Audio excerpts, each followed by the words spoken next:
sa inyo, yung kanina pong maliliit na ano, yung pala po yung bell pepper. Tapos yung mahaba talagang kamatis pala yun. Oo, hindi pala nagbibiro ang mga mata natin. Totoo pala palang kamatis.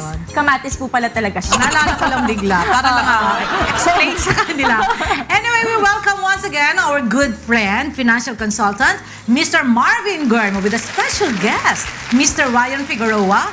Dati po siyang OFW who will share kung paano siya kumita sa stocks na hindi niya kailangan pang mag-abroad muli. Good morning and welcome to Rise and Shine! Good morning! Marvin, good morning again! Good morning! Ang ganda, madami akong natutunan doon sa segment na yun kanina. Gaya nga. Oo, mga dapat iwasan.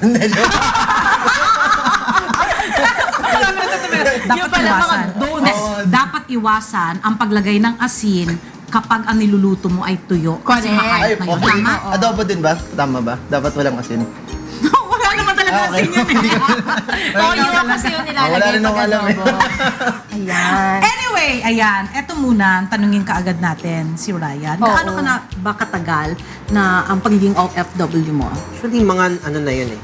It's been almost 10 years. Pero 10 years? OFW lang ako for 1 year. Less than a year actually. Okay, so saan ka nagtrabaho? I worked in Singapore. Sa Singapore? Singapore, sa isang kilalang bank worldwide. Pero I decided to return home dito sa Pinas kasi nga yung work ko doon masyadong demanding.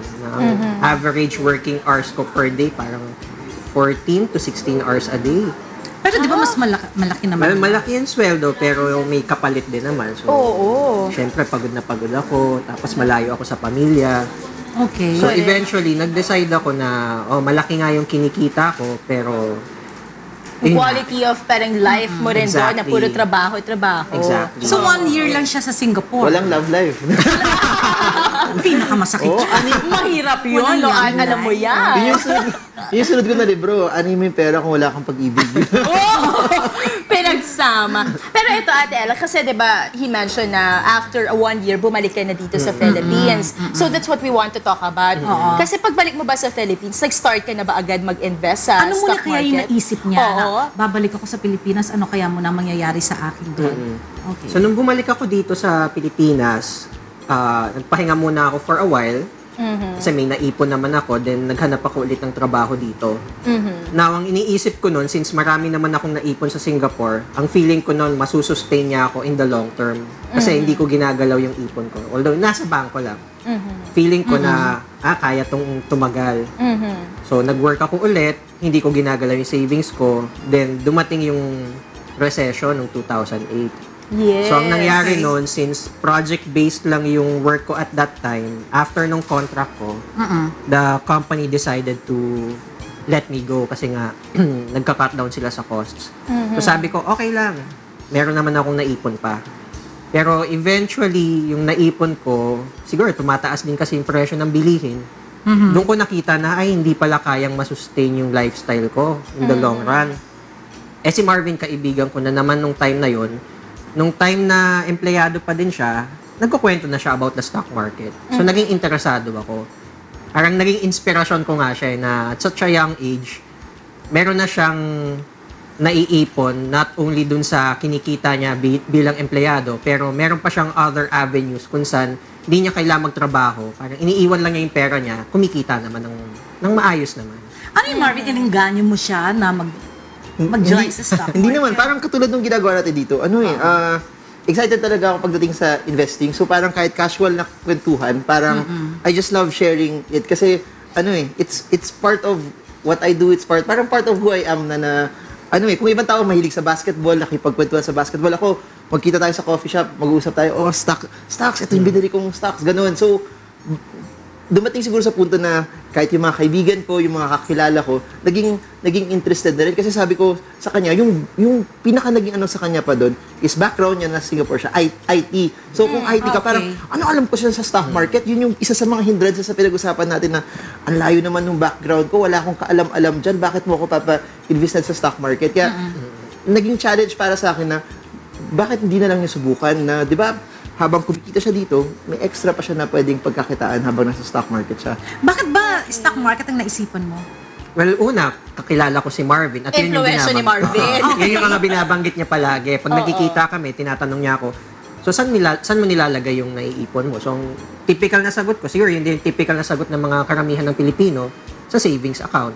Wala nga akong time deposit. Tapos sinabi ko pa sa kanya, yung iba nasa payroll account ko na hindi naman kumikita ng interest. Oo.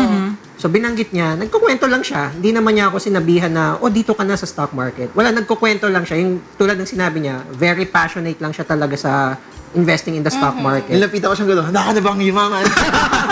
Ganun pala mag-ano to. Handa ka na bang yumaman? Convince, correct. Pero I want to know, kung before you start sa pag-i-invest sa stock market, kung gaano ka-extensive yung parang knowledge mo about it, pinag-aralan mo bang muna lahat? Gaano ka ba karami na yung nalalaman mo about it? Kasi, for example, for a first-timer like me, ano ba yung parang, kasi gusto kita gayahin na parang naging successful dyan. So, ano ba dapat mo na yung mga malaman ko?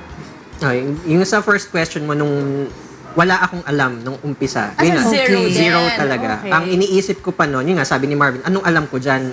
IT professional ako. Tapos ang misconception ko at that time, yung stock market para lang sa mayayaman or mga business tycoons or mga executives, yung mga president ng kumpanya or vice president ng malalaking kumpanya. Sabi ko, ano naman ang ilalagay kong pera dyan? Parang feeling ko malaki yung kailangan kong kapital para makapag-invest. Pero gradually nga, ayun, ina-explain ni Marvin, tapos nagbasa-basa din ako sa internet, marami namang resources, tapos umattend din ako ng mga seminars. Doon ko natutunan na pwede pala akong mag-invest nang hindi ako naglalabas ng sobrang malaking kapital. So, ibig sabihin ba kung halimbawa hindi mo kaibigan si Marvin, mag-i-invest ka pa rin sa stock market? Tingin ko eventually I would come across someone na mag-e-explain din sa akin. Nagkataon lang na... Sana ako pa rin yun. Nagkataon lang nakakilala ko si Marvin. Pero nung time na yon na nakikita ko nga na yung ipon ko sa Singapore, parang nawawala. Or hindi man lahat nawala, pero unti-unti, parang nababawasan instead na kumikita. Naging interested ako na maghanap ng ibang avenues where my money can work hard for me. Okay. Nagkataon na yun na nga si Marvin, yung nakilala Yung gusto ko. kong para malaman ng ibang tao, parang pwede mo ba share yung ganong kalaki kung nung nagsimula ka? How much you started? Do you mind sharing? lang, Actually, kanina okay ka pa gusto tanongin. Okay, I started with 5,000 pesos. Oh, just 5. So, ang ginagawa ko nung time na yon, bago ako, syempre in 5,000, bago ako nakakuha ng 5,000, parang nag-decide ako na, sige, I'll start investing. So, nag-set aside ako ng certain percentage sa monthly pay ko hanggang sa nakakuha akong 5,000. Then, yun yung pinang-invest ko. So, yung 5,000 na yun, every month ba nag-invest ka ng 5,000 o 5,000 sa different companies? Ganun ba yung ginawa mong diskarte? Parang ganun, pero not necessarily 5,000. Yung initial ko, 5,000. Then, Okay. every month, maski as small as 1,000 pesos. Yun nakita. Hindi Yun ba ba yun? yun? Yun yung dinadagdag ko. Hindi, gusto kong malaman naman ngayon yung kita. Kasi 5,000 yung nilagay mo, di ba? Paano ba ang kita sa stocks? Yan ba ay monthly o parang kinsenas katapusan? Hindi ko din maintindihan kaya i-explain mo. Okay, yung in-explain natin dati, di ba, na bumili ka ng stock, umakyat yung presyo niya, benta mo, yun yung profit mo. Parang bumili ka ng kahit anong bagay, 10 piso, naging 15 siya, kita mo 5 piso. Parang ganun. Parang So, ganun yung nangyari. mabilis? Pwedeng mabilis, pwedeng mabagal, depende sa kumpanya na binili mo. pinag-invest Yung na. interesting kay Ryan, yung kwento niya sa akin, unang ilan buwan niya, binili siyang stock, halos nagdoble yung pera niya. Ang swerte mo naman! So, yun ang gusto kong malaman. Kaya siya Kasi- nagka-love life after. Is it pure luck ba na napag-placean ko ng mga companies, kumita ko? Or ano yung mga ginawa mong diskarte? Saan ka ba tumitingin? Paano mo nalaman kung saan ilalagay yung pera mo? Well, ako dahil empleyado pa din naman ako ngayon. So, may times na wala akong time talaga na pag-aralan lahat ng kumpanya. So, ang ginagawa ko, parang ano lang, parang nagsha-shopping ka lang. Anong brand ng damit ang pipiliin ko at saan mura. So, titingnan ko lang, ano ba yung mga kumpanya na kilala na maski Kilala. hindi ko tignan yung portfolio ko for days or weeks or months, alam kong yung kumpanya, dahil matatag siya, nandyan pa din siya at alam kong kikita siya. So, minsan hindi ko tinitignan yung portfolio ko. Doon lang mag-i-invest dahil kilala siya, dahil alam ko na yung nagmamanage nun ay kilalang tao. So, ganun lang. Minsan yun lang ang basis ko. Ibig sabihin pala ng portfolio, yun yung dami ng, yung mga listahan ng stocks na nabili na niya. So, kunyari bumili ka ng SM, bumili ka Jollibee, yun yung listahan ng nabili niya. So, yun yung portfolio sa mga hindi pa nakaalam ko ano yung meaning ng portfolio. Ang galing. Na-realize ko lang, Ate Ella, no? Parang it's very similar actually sa shopping, sa ordinary shopping. For example, gusto ko ng magandang damit.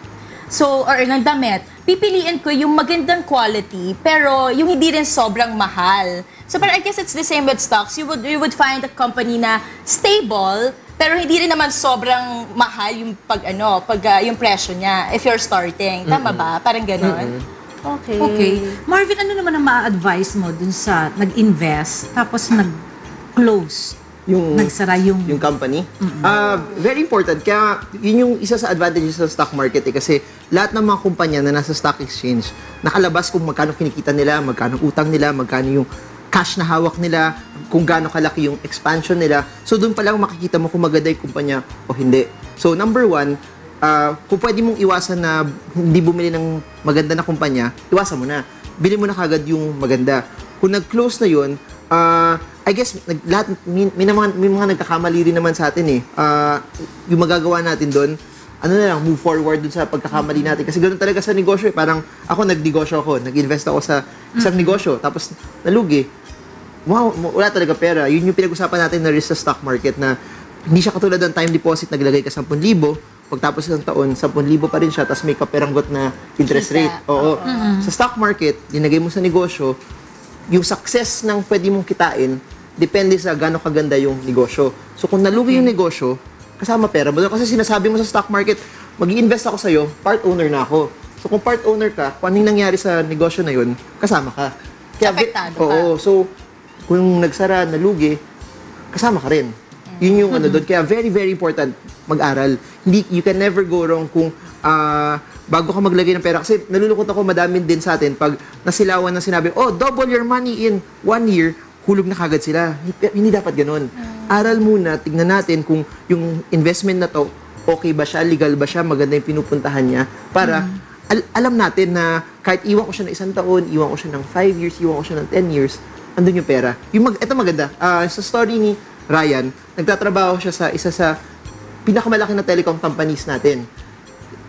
Ito option niya. Habang nagtatrabaho siya doon, pwede rin siya mag-investor, bibili siya ng shares doon. So, hindi lang siya basta-basta nagtatrabaho doon, pero nakikita niya yung fruit ng ginagawa niya kasi part owner siya ng kumpanya. So, pwedeng gawin niya ng bawat Pilipino or kahit nanay. Tsaka, ganda na story. Hindi na niya kailangan bumalik sa ibang bansa kahit maganda yung pwedeng kitain doon.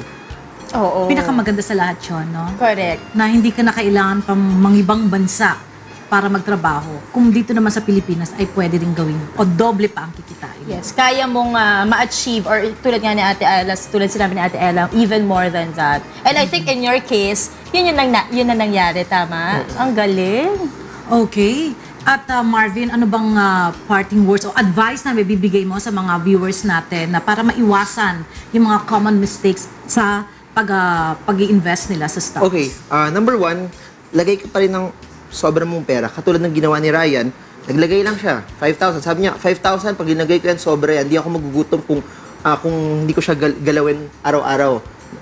Number two, mag-start kayo kung ano yung tingin nyo, makakatulog kayo ng mahimbing kahit bumaba siya or tumaas. Kasi yun naman, natatakot yung ibang tao sa stock market kasi naglagay sila pera pag bumagsak ng konti, di sila mapakali. So maglagay kayo ng amount na kaya nyong makatulog na mahimbing. Hindi kayo mag-aaway mag-asawa na, di ba? Mahirap yan. Mamaya sa sala na natutulog yung asawa mo dahil di kayo nagkasundo dun sa pera. Ano yun? Tapos, pag nag-start kayo, magdagdag kayo katulad ng ginawa niya. Kasi maganda eh. Pag naglagay ka ng pera, pa konti-konti, umaakit yung investment mo, pero habang naguhulog ka, lumalaki rin yun. So magugulat ka na lang, wow, 10 years. Ganito nakalaki yung kinita mo. Diba? Tapos magulat ka, grabe ang laki na pala nung hawak kong stock sa kumpanya na to. Ang dami ko nang hawak, pwede mo nang, di ba? Parang it's a good feeling na hindi ka lang empleyado, pero stockholder ka ng isang kumpanya. And hindi rin siya ganun kahirap, hindi rin siya ganun kamahal. Pwedeng gawin na kahit sinong OFW, kahit sinong mami sa bahay na nanonood sa atin ngayon. Isang question na lang, kung halimbawa kumikita na nga yung pera mo, pwede mo bang kunin yon or parang i-roll mo pa ulit? Ganun ba yon? Ayun na yun. Yung maganda doon, depende na sa strategy mo yun. Okay. Kung ibang tao, kailangan na nila yung pera or siguro magmamatriculate, anak, gusto na nilang... so pwede rin nilang kunin. Yun yung maganda sa stock market. Pagkabili mo anytime, pwede mo tanggalin. Pwedeng same day? Pwede ba yun? Pwede. Pagkabili mo ngayon, after 1 minute, pwede mo na benta. Ganun siya tawag nila doon liquid kasi ganun siya kabilis. Oo. Pwede. No? So, handa na ba kayong yumaman? Matagal na, Marvin. Matagal na. Anyway, thank you so much, Marvin Germo. so And much. of course, kay Mr. Ryan Figueroa. Dahil napakaganda ng kanyang kwento ngayon. Kaka-inspire, no? Oo, thank you so much. Thank you also. Okay, at syempre po, magbabalik pa rin ang